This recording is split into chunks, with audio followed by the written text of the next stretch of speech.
A few months passed since my last pickup video, so I thought it is time to make another one.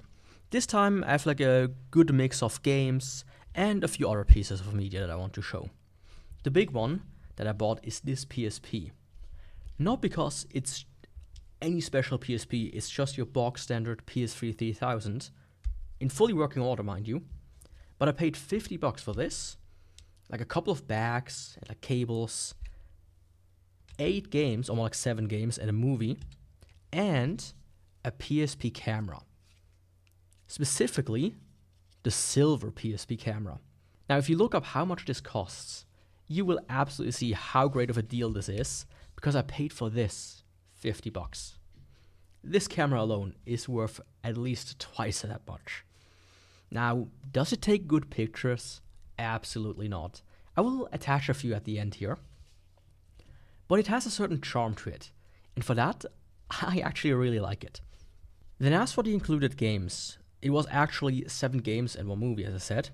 The movie is When a Stranger Calls, which is probably like a horror movie from the title. I never seen this movie, so I can't really tell. Speaking of movies, I might have mentioned this before in one video, but despite the screen being very low res with 480 by 272, I think, they actually look quite decent. Now there's a little bit of weird glare from side to side, but other than that, you could easily watch a movie on this thing without noticing too much resolution.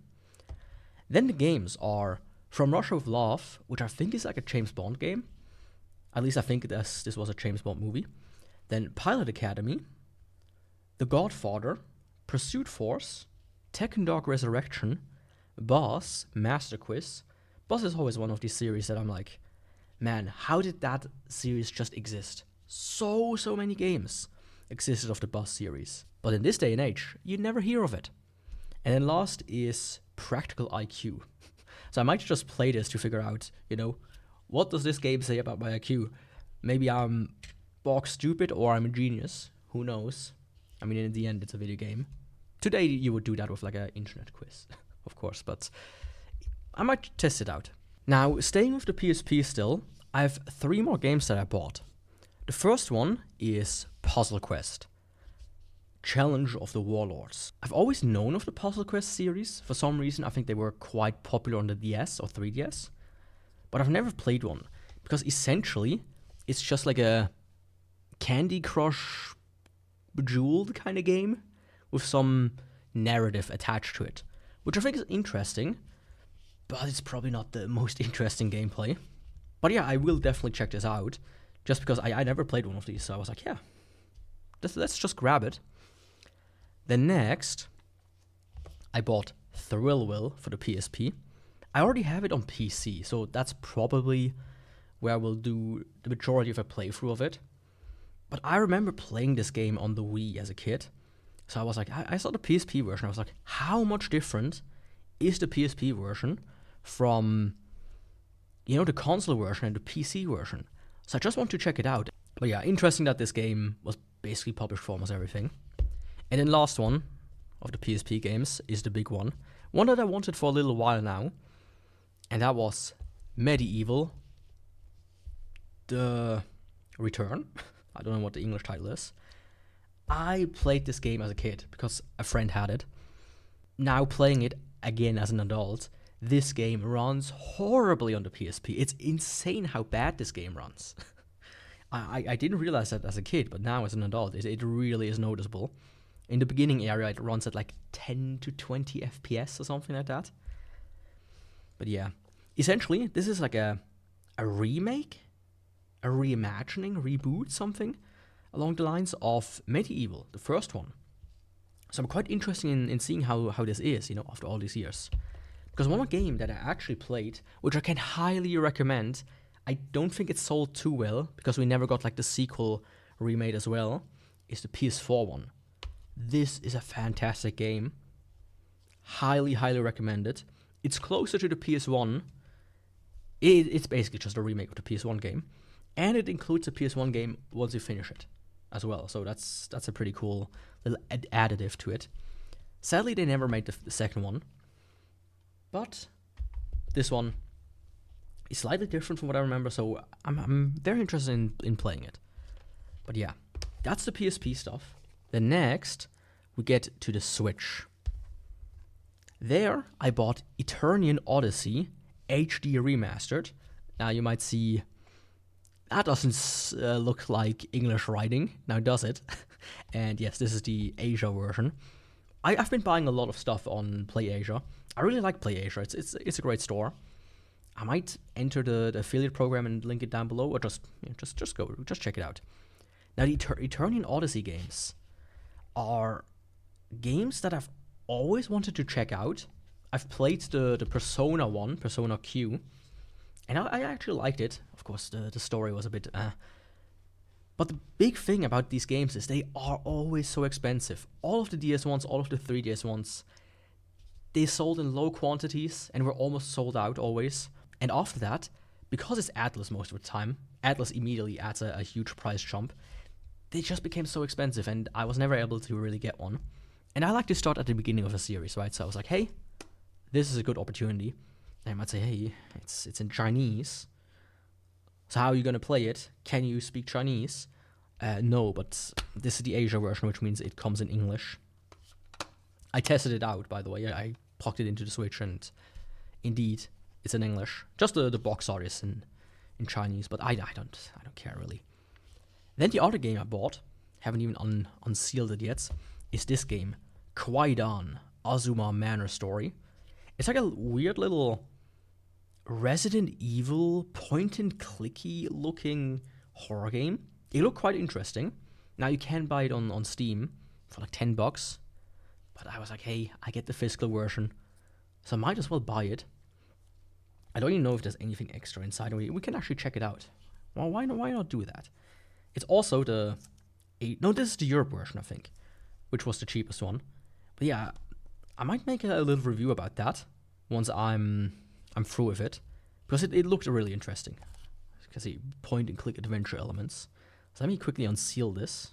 You know, when did we stop with having like little tabs here on the side with these plastic games? I always liked that, because it was easy to get rid of it, right? Now you have to kind of find a knife or something, or just dig on it for a long time. Let's see. Get this wrap off. I'm not a keep game sealed type of guy, you know, so I don't care. Is there anything special inside?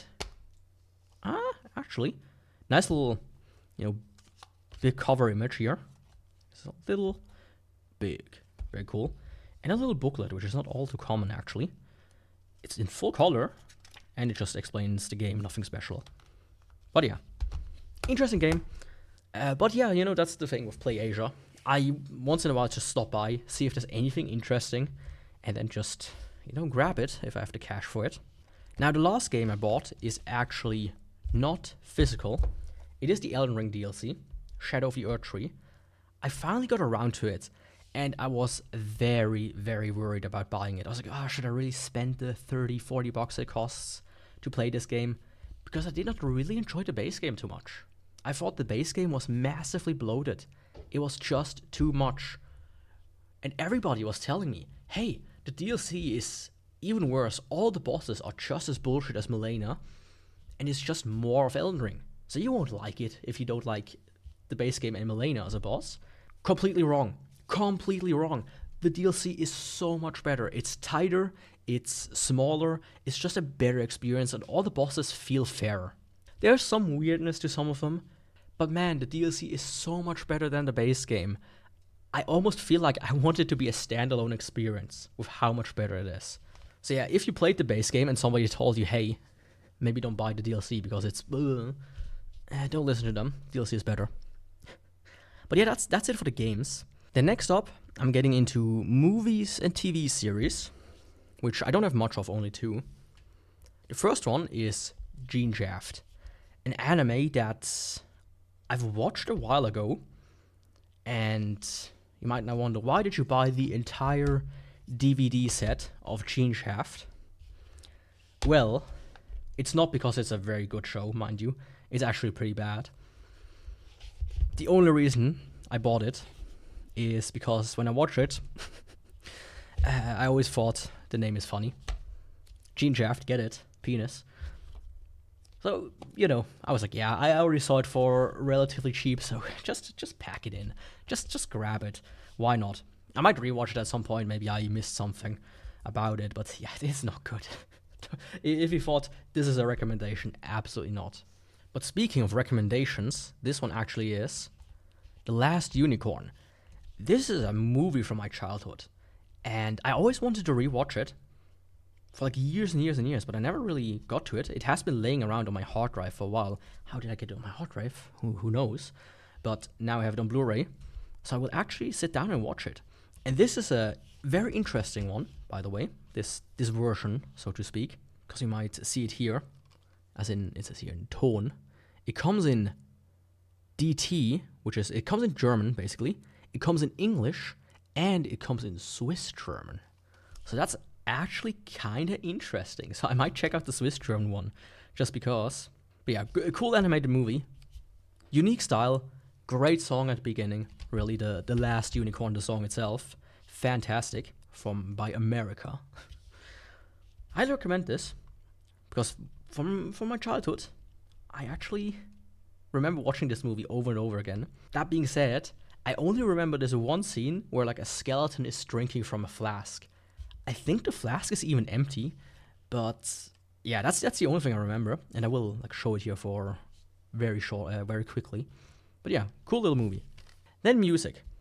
The first one I bought is Close to the Edge by Yes, which I think most people will say either a Close to the Edge or Relayer is the best album of theirs. I'm a Relayer type of guy, but Close to the Edge is also a pretty good album. It's in one of these cardboard slip covers that I'm not the biggest fan of, but it comes like with the manual and everything, which is pretty nice. Highly recommend this album, by the way. Then, next I was on a bit of a System of a Down trip, which is why I bought this collection box. This collection box already made me mad though when it arrived, because it is ever so slightly taller than a CD. It did not fit in my shelf, so I had to rearrange everything just to make it fit. Can you see this? It's like barely bigger, but it comes with all 5 albums that they released in these very thin, like, slipcover versions here. But they do come with the CD and with the manual, which is pretty cool, because most of the time when they have these very thin ones, they only come with the CD. And for that, it's actually a pretty good version, and especially it's not too expensive. That's why it's also good. Buying the CDs individual would have been much more expensive. But yeah, listen to System of a Down. They still hold up quite well. But if you have a CD shelf where you put your CDs in, maybe take a saw to this and make it half a centimeter smaller. That's the biggest gripe I have with this. And then lastly, I have 2 things. The first actually relates back to the PSP. You might have seen the stream I made where I reshelled this one. This is a Monster Hunter shell, which is quite good. And I bought a bigger battery, but the lid doesn't fit perfectly. It's either the battery itself that's a bit bad, or it's that lid that's out of shape a little. But these bigger ones should fit into this style of case. I just have to figure it out somewhat. But yeah, pretty cool. I really like it.